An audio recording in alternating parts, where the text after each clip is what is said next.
Hello and welcome to It's Free IP. I'm your host Felix Chaplin, and every now and then people ask me why I love the public domain so much. The answer is nostalgia. That's all the time we have for today's video. Just kidding. I generally don't talk about my personal life on this channel, but this time I'll make an exception so you guys can know a bit more about the guy behind the cartoon cat that's currently on your screen. As with most stories, it helps to start at the beginning. I was born in the distant past year of 1996. Yeah, I know, I'm a grandpa. Depending on which source you consult, I'm either among the youngest millennials or the oldest of Gen Z, but that generational stuff is pretty arbitrary anyway, so let's not worry about that right now. It seems that I was primed from birth to be an old soul. I spent my early childhood years watching movies on VHS, but there was one tape in particular that my grandma had at her house which contained a bunch of old public domain cartoons. It had the Fleischer Superman cartoons, that one public domain Mighty Mouse cartoon, and the Raggedy Ann cartoon The Enchanted Square, among others. My dad also got me a VHS with public domain Christmas cartoons. This tape had 2 bouncing ball sing-along cartoons, and both of the songs also happened to be in the public domain. Just follow the bouncing hen fruit.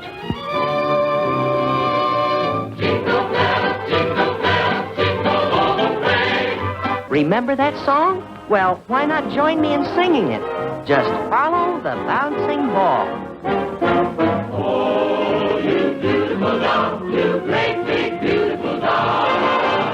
Of course, I didn't have any concept of copyright when I was just a wee lad, and I definitely didn't know that these old cartoons would plant the seeds for a lifelong love of the public domain. Fast forward to when I was 10 years old. By this point, I had a few DVDs with public domain Popeye cartoons, I was a huge fan of Elvis Presley, and I would spend my free time watching MeTV, which is a channel that shows reruns of old shows. Of particular note are the shows The Beverly Hillbillies and Petticoat Junction. Both of these shows have episodes that are in the public domain. MeTV was a sister channel to a station called WCIU, which at the time was home to 2 shows I watched religiously every Saturday night. Stoojapalooza, which showed Three Stooges shorts, and Svengoolie, which shows old sci-fi and horror movies. Svengoolie is still on the air, and he's been on so long that my mom watched him when she was a kid. Stoojapalooza sadly isn't around anymore, but it was there that I first learned that the short Disorder in the Court from 1936 is in the public domain. You're in a court, not in Clancy's pool room. Sit down. I'm a victim of circumstance. Who are you hitting? Oh, you're going. Be quiet. All I took away from hearing that news at that time was that I could legally exhibit and distribute that particular short if I wanted to, since I still didn't know anything about copyright. This lack of knowledge was on full display when one of my uncles asked me what I wanted for Christmas that year. I asked for a Svengoolie DVD set. Those didn't exist, and sadly still don't, so he ended up getting me something even better. A DVD set with 50 public domain horror movies. I got to watch the original Night of the Living Dead when I was 10, and it scared the heck out of me. To this day, I can't watch that movie without a commentary track or something because I still find it terrifying. Good evening. And he grabbed me! He grabbed me! He grabbed me, and he ripped at me.